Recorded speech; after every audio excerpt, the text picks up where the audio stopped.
Hola, ¿qué tal? Asistimos a un nuevo episodio del canal Marisa Domeno, Nuevo Viaje a Ítaca. Bueno, pues vamos a seguir con el libro de Erich Fromm. Vamos con el tercer capítulo, que se titula Libertad en la época de la Reforma. Hay dos apéndices, entonces voy a hablar primero del primero, porque el segundo es el de la etapa de la Reforma. El primero es la sociedad medieval y el Renacimiento. Vamos a ir por partes, porque es un poco denso este capítulo, tanto conceptualmente como de significación, de ideas, de argumentos. Y bueno, vamos a hablar primero de la Edad Media y del Renacimiento. Pasaremos por encima un poquito la etapa de la Reforma para explicar su vinculación con la etapa moderna del capitalismo moderno, en tanto en cuanto tiene algunos rasgos que se asemejan con el desarrollo de la individualidad del hombre y la pérdida de su vinculación, de sus vínculos primarios. Entonces, vamos a hablar en la Edad Media, porque hay dos concepciones, históricamente hablando, ideológicamente posicionadas en contraste, que son, en primer lugar, por parte de los racionalistas del 18 y por racionalistas a posteriori, que hablan de una edad media o de un medievo, que es la etapa del oscurantismo, de la adhesión de las masas a una entidad superior o gobernaciones superiores, de la supranacionalidad de la religión católica, la falta general de libertad, el predominio de la superstición y de la ignorancia, ¿vale? Y de la estrechez mental, supuestamente hablando, desde esa perspectiva visionaria, que hacía del campesino, de los aledaños de la ciudad, pues un extranjero más, porque no existía esa pertenencia del yo ajeno, esa irrupción del individuo, como sucedería con el Renacimiento a partir del siglo XVI en Italia, porque en Italia el Renacimiento supone la irrupción o la consecución de la aparición del primer hombre, del primer individuo, mejor dicho. Pero eso viene a posteriori. Primero, en la Edad Media hay una serie de cambios económicos, políticos, ideológicos, de talentos, de arte, de evolución de la teología, etcétera, que hacen una época especial y un desarrollo del individualismo naciente.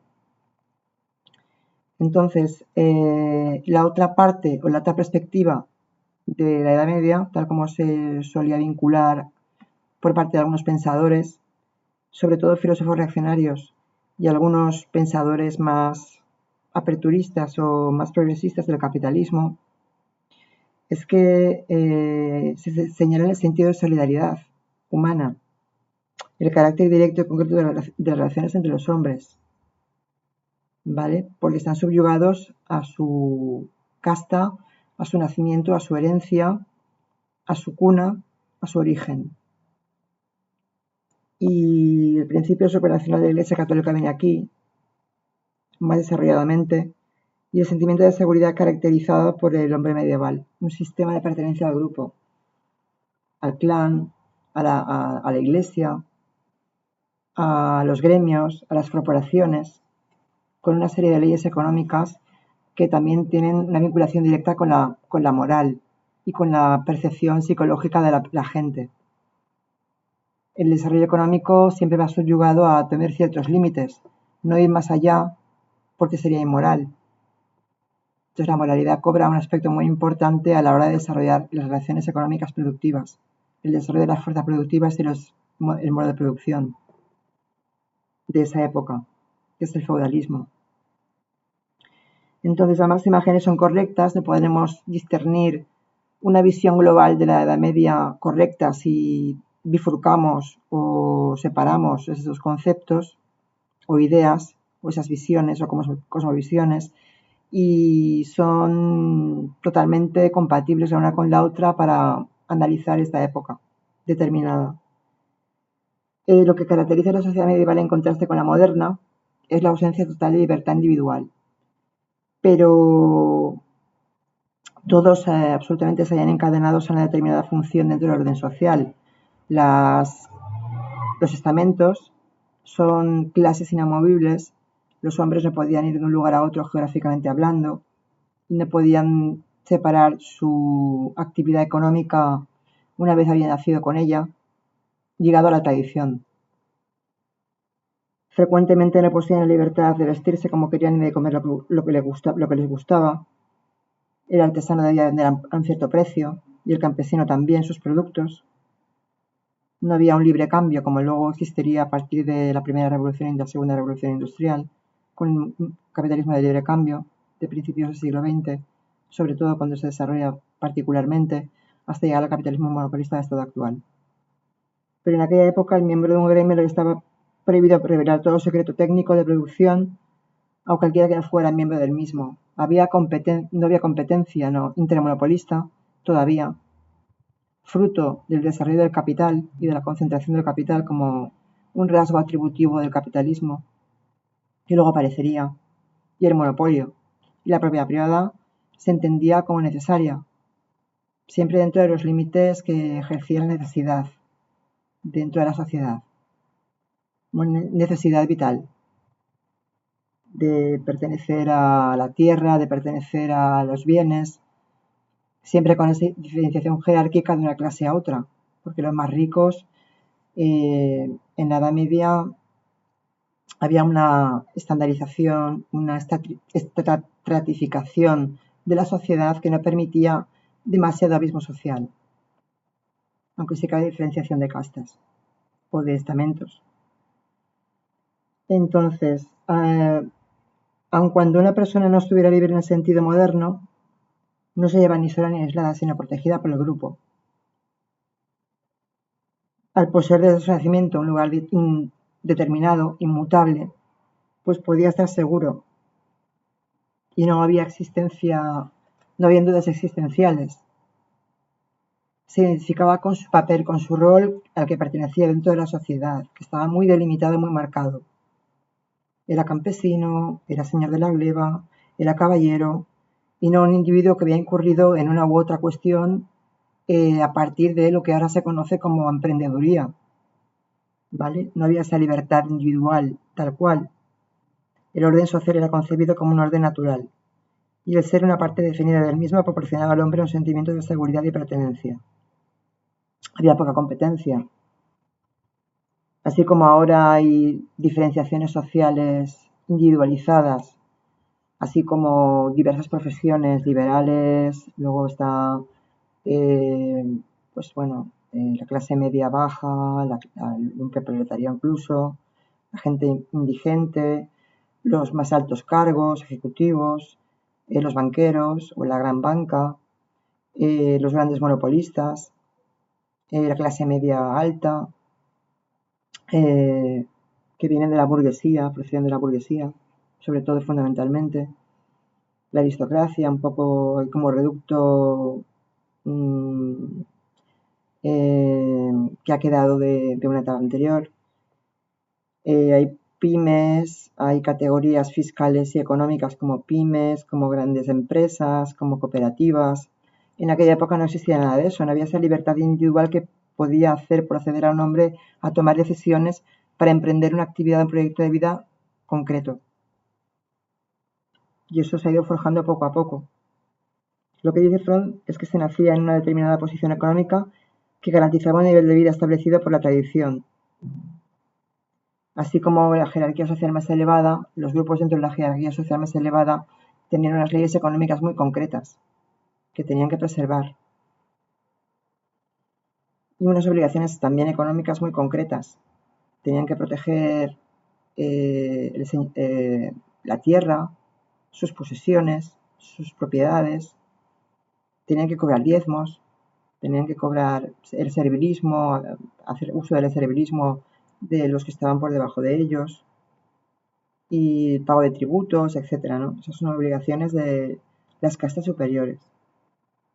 Pero tampoco había una competencia desleal en ese sentido, porque los gremios protegían a los hombres, a los trabajadores, tanto los comerciantes como los campesinos, como los mineros, etcétera, ¿no? Aunque no existía el individualismo en el sentido moderno de elección delimitada entre muchos modos de vida posibles, como hemos dicho antes, existía un grado considerable de individualismo concreto dentro de la vida real, ¿vale? Había mucho sufrimiento y dolor, pero estaba la Iglesia para dar consuelo, mediante la salvación de las buenas obras, porque el pecado de Adán y el pecado original estaban muy presentes, pero si uno tenía fe y preservaba buenas obras, se podía salvar y recurría al perdón y la redención de los pecados individuales de cada uno. La Iglesia fomentaba un sentimiento de culpabilidad, pero también aseguraba al individuo un amor incondicional, porque las relaciones económicas estaban basadas en el amor y la cooperación, en tanto en cuanto se va desarrollando el capitalismo, poco a poco. Sin embargo, en cuanto la sociedad se hallaba estructurada de este modo y proporcionaba seguridad al hombre, también le mantenía encadenado. Era una forma de servidumbre distinta de la que se formó en siglos posteriores por obra del autoritarismo y la opresión. La sociedad medieval no despojaba al individuo de su libertad, porque el individuo no existía todavía, el hombre no había nacido como individuo. Esto aparece a partir de, sobre todo con Erasmo de Rotterdam y estudiar a Petrarca, porque es muy importante este poeta y filósofo, porque al mismo tiempo que arguyen buenas obras individuales y proyectos novedosos, están sujetos a la angustia y a la desazón de esa individuación, de esa separatidad de la que tanto habla Fromm. Se separan de la naturaleza, de su ámbito justo y hermético, ubicado a su propia medida, en su rol social. Hay diversificación de roles y la sociedad se bifurca en diferentes clases que van sustituyéndose una por otra. El campesino que llegaba a la ciudad era un extranjero y aún dentro de la ciudad los miembros de los diferentes grupos sociales se consideraban extranjeros entre sí, no había desarrollado todavía la conciencia propia del indio individual. Eso es un concepto novedoso a partir del siglo XVI, XV en Italia y XVI en el resto de la Europa central y occidental. Pero primero surge en Italia, por una serie de condiciones, por la situación geográfica de Italia, por la ruta de la seda, por la influencia de Oriente, porque se adquiría seda para la industria textil, que fue muy relevante. La falta de autoconciencia del individuo de la sociedad medieval ha encontrado una expresión clásica en la descripción de un... Aquí pues utiliza recursos autoritas y habla de diferentes pensadores que han otorgado visiones diferentes o muy concluyentes, como Jacob Burckhardt. Y lo voy a leer textualmente para que se entienda un poco el espíritu individual y el espíritu del hombre del medievo. Dice textualmente este pensador: durante la Edad Media ambos lados de la conciencia humana, la que se dirige hacia adentro y la que se dirige hacia afuera, yacen en el sueño o semidespiertas bajo un velo común, un velo tejido de fe, ilusión, infantil inclinación, a través del cual el mundo y la historia eran vistos bajo extraños matices. El hombre era consciente de sí mismo tan solo como miembro de una raza, pueblo, partido, familia o corporación, tan solo a través de alguna categoría general.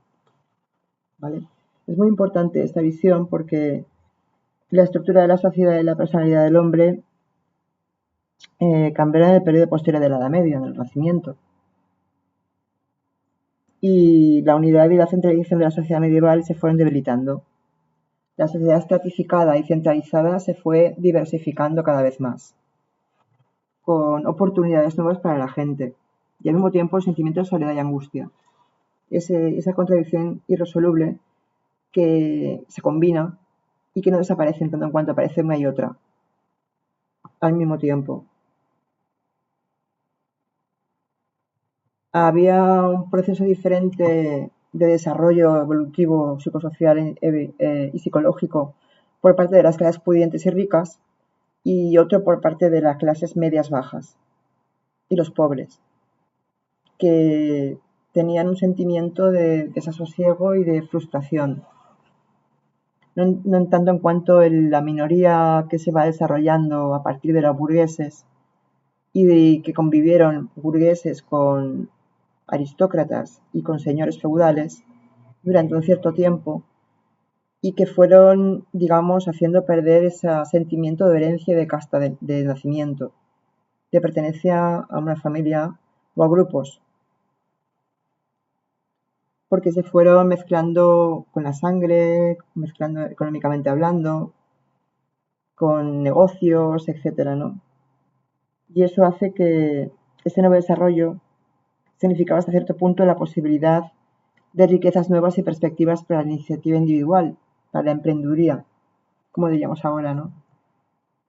Y constituye una amenaza a su manera tradicional de vivir de las clases menos pudientes, la clase media baja o la clase media, que es la artífice del individualismo moderno, que luego lo veremos con la reforma y con el desarrollo del Renacimiento y del humanismo. Entonces, a consecuencia de estas condiciones surgió en Italia una poderosa clase adinerada, donde el nacimiento y el origen se volvieron menos importantes que la riqueza, el atesoramiento de riquezas. Por otra parte, también entre las masas la estratificación social tradicional había sido debilitada.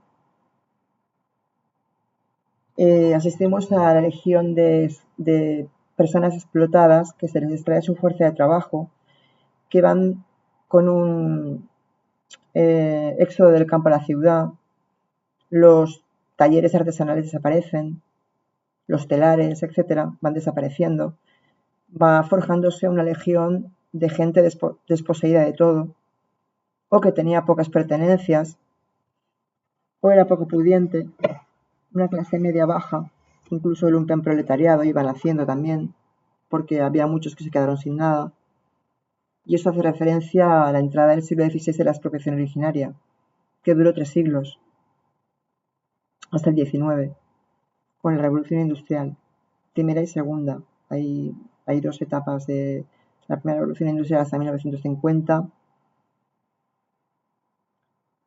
hasta, bueno, no me acuerdo de las etapas, creo que fue hasta finales del XIX, y luego de finales del XIX hasta 1950 la segunda Revolución Industrial, si no recuerdo mal. Entonces, hay una especie de competitividad entre unos y otros, mediante la cual ese atesoramiento de riquezas hace que los menos pudientes clases medias superiores a las más desposeídas también intenten forjar esa riqueza y ese capital para quedárselo, compitiendo con los más pudientes, los más hiperbólicamente pudientes, pero que si no lo conseguían pues eran objeto de oprobio y de deslegitimación social. O sea, esa competitividad surgía y no importaba que un hombre arrebatara a otro su posesión o le expropiara su propiedad o su riqueza, si podía a la fuerza, si podía mediante leyes y decretos, mediante la legislación, porque las leyes también habían hecho mucho para que los hombres trabajaran con posterioridad. En el 18 ocurría ya, y en el 17 también empezó a ocurrir, en fábricas y talleres. Freud no habla explícitamente de esto, de los obreros, del proletariado, pero ya se está forjando esa clase en todo un proceso evolutivo de 3 o 4 siglos, que es gradual. Y las leyes eran restrictivas de derechos y muy violentas, llegándose a cortar orejas, colgando a la gente en los árboles, etc. Bueno, yo os propongo que leáis la expropiación originaria en algunas fuentes fidedignas que encontréis, o más interesantes, porque dicen mucho de cómo se forjó el nuevo capitalismo incipiente hasta llegar a la época actual, pero que sus inicios fueron violentos es indudable. Y las masas que no participaban, siguiendo con el punto, no participaban del poder y la riqueza del grupo gobernante, perdieron la seguridad que les otorgaba su estado anterior, como hemos visto. Entonces, todas las relaciones humanas fueron envenenadas por esta lucha cruel por la vida y por la muerte, para el mantenimiento del poder y la riqueza. Mantener el poder y la riqueza era lo que realmente importaba. Y como diría Rousseau, la comparación de los talentos empezaba a emerger, y también la fama. Los grupos más poderosos pues veían la posibilidad de la inmortalidad con el Renacimiento, en el XV y el XVI sobre todo, en el resto de Europa, más homogéneamente, se desarrolló más homogéneamente en el XVI, en el XV y el XIV, el 400 y el 500 fue en Italia, pues se desarrolla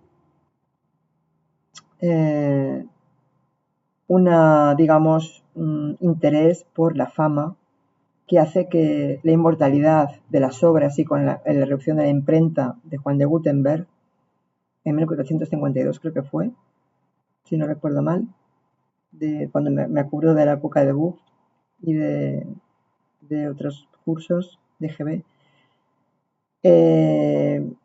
de forma que se imprimían libros, la monopolización de los monasterios ya no tenía la primacía de la riqueza cultural y el arte y el saber, sino que se fue expandiendo y se fue heterogeneizando de tal forma que se pensaba que los juicios ajenos eran importantes para preservar la inmortalidad literaria, artística, teológica, ideológica de mucha gente que se la podía permitir, eran pequeños grupos que se podían permitir esa especie de acumulación de fama o preservación por parte de otras personas a la hora de ser reconocidos después de su muerte. Y en él influyó mucho la literatura y los libros de historia, etcétera, en la filosofía, los filósofos también participaban de ello. Esta inseguridad subyacente que entraña la separatidad del hombre con el mundo, del universo y de la naturaleza, que ya forma parte de un yo separado, consecuencia de la posición del individuo aislado en un mundo hostil, que le es inescrutable, tiende a explicar ese origen de rasgo de carácter, el de la tendencia a la preservación por la fama y la comparación de los talentos, como diría Rousseau en el 18. Entonces, es muy importante tener en cuenta que empezamos la discusión del Renacimiento porque este periodo representa el comienzo del individualismo moderno y también por cuanto el trabajo realizado por los historiadores arroja alguna luz sobre aquellos mismos factores que son significativos para el proceso principal analizando el presente estudio, es decir, la emergencia del hombre de la existencia preindividualista hacia aquella en que alcanza una conciencia plena de sí mismo como entidad separada, dice Fromm, ¿vale? Eso es un pequeño explicación acotada, pero el hecho de que las ideas renacentistas no dejaran de tener influencia sobre el ulterior desarrollo del pensamiento europeo, especialmente lo que da estructura económica y espíritu a la estructura económica y el espíritu de la cultura italiana de la Baja Edad Media, no es esta. La Baja Edad Media, o sea, del siglo XIV, es el periodo de transicionalidad, siglo XII-XIII, sino, dentro de la Europa occidental y occidental, las doctrinas de Lutero y de Calvino. Por eso luego vamos a ver el segundo vértice de la Reforma protestante, que es una serie de... No es monolítica, porque luego lo veremos. Es una serie de reformas que en su conjunto pretendían criticar la corrupción de la Iglesia Católica y volver a otras muchas de ellas, porque hubo varias antes de llegar a Lutero y a Calvino y a Enrique VIII, lo que querían era hallarse dentro de lo que es la esencial iglesia, o sea, la primera iglesia, la que construyó Pedro, la iglesia más comunista, digamos, ¿no? La más comunitaria y comunista, la que trazó con su primera piedra San Pedro, la que construyó con su primera piedra San Pedro, la esencia de los primeros cimientos de la era cristiana, al cristianismo original. Entonces, la principal diferencia entre las dos culturas es la siguiente. El periodo del Renacimiento representó un grado de evolución comparativamente alto del capitalismo industrial y comercial. Un pequeño grupo de individuos poderosos gobernaba, ¿vale? Eran comerciantes ricos, aquí lo denomina como los fuggers, pero no era a ellos a quienes les interesaban las nuevas doctrinas religiosas. Fue la clase media urbana la que le interesaba todo esto, porque se sentían explotados, se sentían defraudados, se sentían oprimidos la clase media. Y en conformidad con esta diferencia entre el espíritu y el renacimiento de la Reforma, hay que ver que tuvieron distintos criterios. Pero al discutir la teología de Calvino y de Lutero, aparecerán implícitamente algunas diferencias también. La atención de este libro se enfocará en el problema de cómo la liberación de los vínculos individuales afectó la estructura de carácter de la clase media urbana. Y entonces empezaron a creer en líderes espirituales que conformaban su particular visión individual, psicológicamente hablando, del mundo, pero que también al mismo tiempo forjaban un esquema de patrón de conducta social. Y una cosa va ligada a la otra.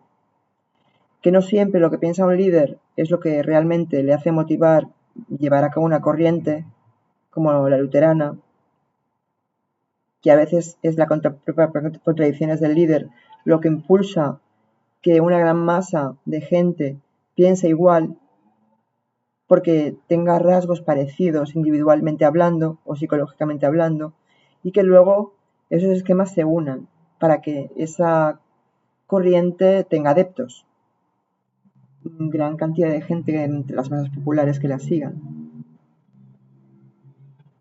Y bueno, el protestantismo y el calvinismo tratará de demostrar Fromm, si bien expresa un nuevo sentimiento de libertad, constituye a la vez una forma de evasión de las responsabilidades que tenían para resolver problemas. Y después de discutir la situación económica y social, en los comienzos del siglo XVI,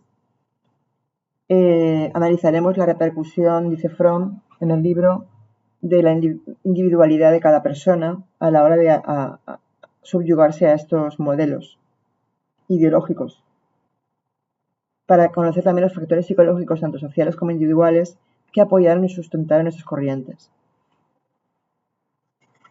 para que se formara el capitalismo. Luego, si vamos a la organización medieval, más concretamente hablando, fue muy estática en la organización social. Los artesanos se llevaban unidos en gremios, cada maestro tenía uno o dos aprendices, generaban lo suficiente para vivir. No había una competencia muy alta intermonopolista, porque no existen los monopolios todavía, aunque intentaban ya forjar la monopolización de la riqueza en algunos sectores. Siempre había alguien que debía luchar despugnadamente para ganar lo suficiente con que vivir. Por lo general, el miembro de la corporación podía estar seguro de que viviría con el fruto de su trabajo, de todos modos, porque estaban arraigados a su rol social y a su rol económico, laboral. Si, por ejemplo, fabricaban sillas, zapatos, monturas, pan, etcétera, pues estaban asegurando su futuro de vida. O sea, no había competencia posible porque no había subidas y bajadas de precios, no había oferta y demanda. No dependía de la oferta y la demanda, tal cual se entiende ahora en el capitalismo. Entonces, las corporaciones impedían la competencia seria entre sus miembros y constreñían la cooperación referente a la compra de materias primas, las técnicas de producción y lo que varían los productos. O sea, no fijaban ellos los precios de manera desleal. Tampoco había oferta y demanda porque no había una demanda expansiva económicamente hablando. Era todavía muy hermético. La economía era muy hermética y cerrada. Una microeconomía pujante, ¿no?, entre estos sectores. El campo, la industria, por la industria textil, la industria minera, la industria metalúrgica, los jornaleros del campo, los artesanos, los pequeños comerciantes, que luego van desapareciendo en pos de una minoría de ricos poderosos y altos cargos.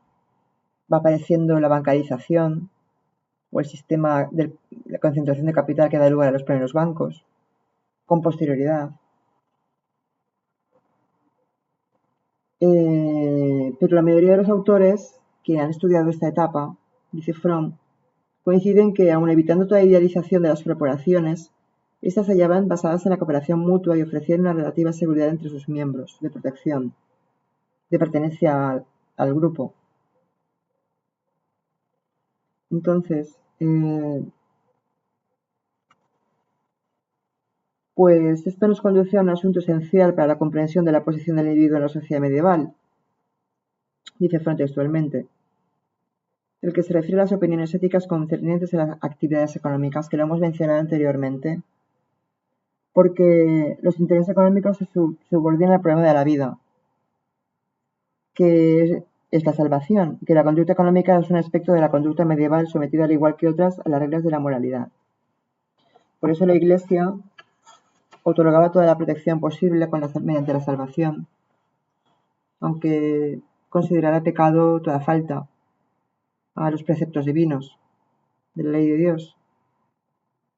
Pero no hay lugar, según la teoría medieval, para una actividad económica que no esté relacionada con un fin moral.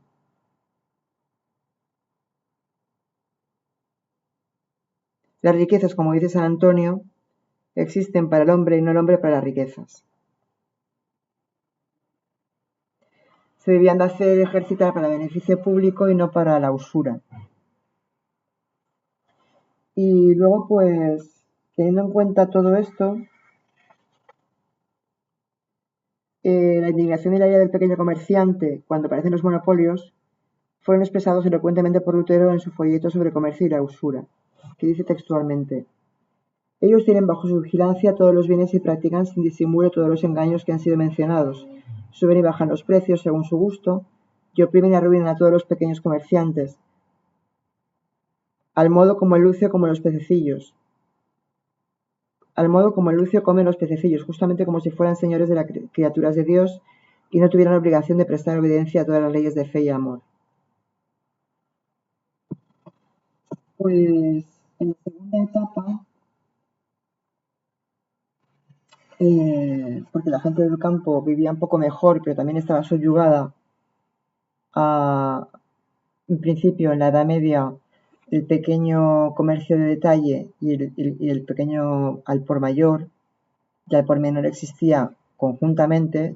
Tú eres un jornalero y te ibas fuera, un señor que tenía su posesión de negocio o de jornal o su tierra, y no era parcero como luego sucedió, porque se formaron también en las minas dueños que no trabajaban y que delegaban el trabajo a los subordinados. Tú podías irte fuera a vender y vender también en tu pequeña posesión, en tu pequeña parcela. Eso luego ya desaparece.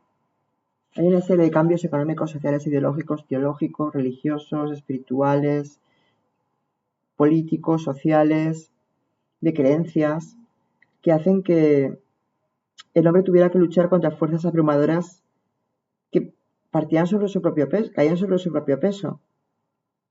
Y para muchos esa competencia era una lucha desmesurada, una lucha agobiante. La competencia se había introducido y luego ya esa competencia se volvió cada vez más monopolista. Una competencia intermonopolista, entre monopolios, que no solo afectaba al pequeño comprador o al pequeño consumidor, sino también a otras clases sociales que habían dejado de adquirir riqueza por la competencia de otros poderes superiores, otras estructuras económico-fiscales y laborales que tenían más poder, como los monopolios y las grandes empresas. Entonces, para esas personas más afortunadas, otros sectores de la clase media que trataban de luchar, el valor creciente del capital del mercado de la competencia produjo una situación personal hacia la inseguridad, el aislamiento y la angustia. O sea, había división de intereses ya. Y el capital asumió una importancia decisiva. La concentración de capital también. Y las nuevas funciones del mercado tuvieron un efecto similar. El mercado medieval era minifundista, relativamente pequeño, había grandes latifundios ahora, grandes posesiones, grandes empresas. Y otro factor importante dentro de la situación es el papel de la competencia, como hemos visto. Ya no se basaba en la cooperación, sino en destruir al otro. Yo me quedo con lo que tú tienes, te despojo del área del mercado y me sitúo yo como principal líder económico, o varios líderes que van dos, tres, hay una concentración de capital mayor cada vez, entre menos empresas. El pez pequeño el pez grande se come el pequeño. Y entonces